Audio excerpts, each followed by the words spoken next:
আমাদের সর্বদাই শাস্ত্র মেনে পুজো বা উপবাস করা উচিত। সঙ্গে ভক্তি তো আছেই। আমরা অনেকেই পুজো বা উপবাস করে থাকি, কিন্তু সর্বদাই শাস্ত্র মেনে করি না। হিন্দু সংস্কৃতি ইউটিউব চ্যানেল হিন্দু ধর্মের নানান পুঁথিপত্র ঘেঁটে সেসব কথাই তুলে আনছে নিজস্ব সংস্কৃতির সঠিক চর্চার বিস্তারের লক্ষ্যে। এই কাজে আমরা আপনাদের পেতে চাই একান্ত আপন করে। সে কারণেই অনুরোধ জানাচ্ছি, হিন্দু ধর্মের এমন একটা কাজে আপনিও সামিল হয়ে আমাদের চ্যানেলটি সাবস্ক্রাইব করুন এবং লাইক ও শেয়ার করে আপনার প্রিয়জনের কাছে হিন্দু ধর্মের গরিমা রক্ষার সঙ্গী হন। হিন্দু সংস্কৃতিতে আপনাকে স্বাগত জানাই। আজ বলবো আমলকি একাদশীর কথা। এই ব্রত করবেন কেমন করে, ব্রত করতে কি কি অবশ্যই পালনীয় আর কি কি করবেন না, এবং জানিয়ে দেব আমলকি একাদশীর শুরু ও পালনের সময়সূচি। 2025-এর 10ই মার্চ পালিত হবে আমলকি একাদশী। এই একাদশীর উপবাস নিয়ম মেনে না করলে আপনার স্বাস্থ্যের ওপর বিরূপ প্রভাব পড়তে পারে। তাই এই ব্রত পালন করার আগে দুবার ভাবুন। উপবাস চলাকালীন খুঁত ধরা পড়লে অমঙ্গল হবে। প্রতি বছর ফাল্গুন মাসের শুক্লপক্ষে এই একাদশী পালিত হয়। এই দিন বিয়ের পর প্রথম কাশী যান শিব পার্বতী। তখন আবির দিয়ে তাদের স্বাগত জানানো হয়। এ কারণেই এই একাদশী তিথি রঙ্গহরি একাদশী নামে পরিচিত। অন্যদিকে এই তিথিতে ব্রহ্মার অশ্রু বিষ্ণুর পায়ে পড়ে এবং সেখান থেকে উৎপন্ন হয় আমলকি গাছ। তাই এটি আমলকি একাদশী নামে পরিচিত। এই একাদশীতে শিব পার্বতী ও বিষ্ণুর পুজো করলে সমস্ত মনস্কামনা পূরণ করা যায়। এই তিথিতে ব্রতকথা পাঠ করলে বিষ্ণু শীঘ্র প্রসন্ন হন। আমলকি একাদশীর দিন ব্রত ও উপবাস রেখে ভগবান বিষ্ণুর আরাধনা করুন। ভোগ হিসেবে ওই দিন আমলকি নিবেদন করুন। ভগবান বিষ্ণুর কৃপায় বিবাহের যোগ দ্রুত ঘটতে পারে। তেমনি পছন্দের জীবনসঙ্গী পাওয়ার ইচ্ছাও পূরণ হতে পারে আপনার।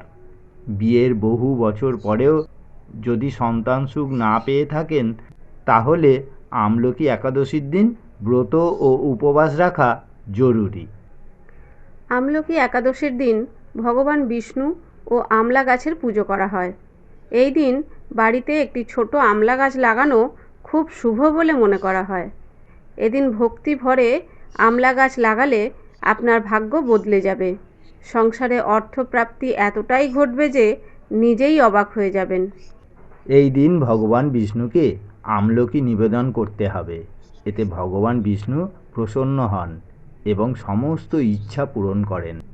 ব্যবসার উন্নতি হয় এবং কর্মজীবনে অগ্রগতি হয়। ভগবান বিষ্ণু হলুদ ফুল খুব পছন্দ করেন। আমলকি একাদশীর দিন 21টি তাজা হলুদ ফুলের মালা নিবেদন করলে ভগবান বিষ্ণু প্রসন্ন হন এবং তার আশীর্বাদ বর্ষণ করেন। আমলকি একাদশীর দিন আমলা গাছকে স্পর্শ করে প্রণাম করলে ভগবান বিষ্ণুর আশীর্বাদ পাওয়া যায়। আমলা গাছে জল নিবেদনের পর তার মাটি কপালে লাগান। এমনটা বিশ্বাস করা হয় যে এই প্রতিকার পালন করলে কর্মে দ্বিগুণ সাফল্য লাভ পাওয়া যায়। এতে কর্মক্ষেত্রের সব সমস্যা দূর হয়। স্বামী স্ত্রীর মধ্যে কলহ থাকলে এবং প্রতিদিন ঝগড়া হলে আমলকি গাছের কাণ্ডের চারপাশে তুলার সুতো 7 বার জড়িয়ে দিন। এরপর ঘিয়ের প্রদীপ জ্বালান।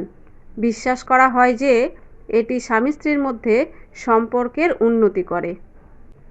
ব্রহ্ম মুহূর্তের সময় সূর্যোদয়ের প্রায় 2 ঘন্টা আগে ঘুম থেকে উঠেই স্নান করুন এবং পরিষ্কার পরিচ্ছন্ন কাপড় পরিধান করুন। এরপর শিব পার্বতী ও ভগবান বিষ্ণুর কাছে অঙ্গীকারবদ্ধ হন এই বলে যে আপনি আন্তরিকভাবে এই ব্রত পালন করবেন। যতক্ষণ আপনি উপবাস পালন করবেন ততক্ষণ ব্রহ্মচর্য বজায় রাখুন। এখন বলি এই দিন ভুল করেও কি কি করবেন না। পেঁয়াজ, রসুন, মাংস, মাছ, চাল, গম এবং ডাল খাবেন না। আমলকি একাদশীতে দাম্পত্য কলহে জড়াবেন না। বাবা মা বা কোনো গুরুজনকে অশ্রদ্ধা করবেন না। সন্তানের প্রতি ভালোবাসা অক্ষুণ্ণ রাখুন। এই একাদশীতে কোনো গাছপালা কাটবেন না। এদিন টাকা পয়সা ধার নেবেন না। কালো পোশাক কখনোই পরিধান করবেন না। বাড়িতে আসা কোনো ব্যক্তি বা জীবজন্তু, পশু পাখির প্রতি খারাপ আচরণ করবেন না। আমলকি একাদশীর তিথি 9ই মার্চ 2025, সকাল 7:45 থেকে শুরু। 10ই মার্চ 2025, সকাল 7:44 পর্যন্ত। একাদশী পালনের সময় 11ই মার্চ সকাল 6:35 থেকে সকাল 8:13 পর্যন্ত।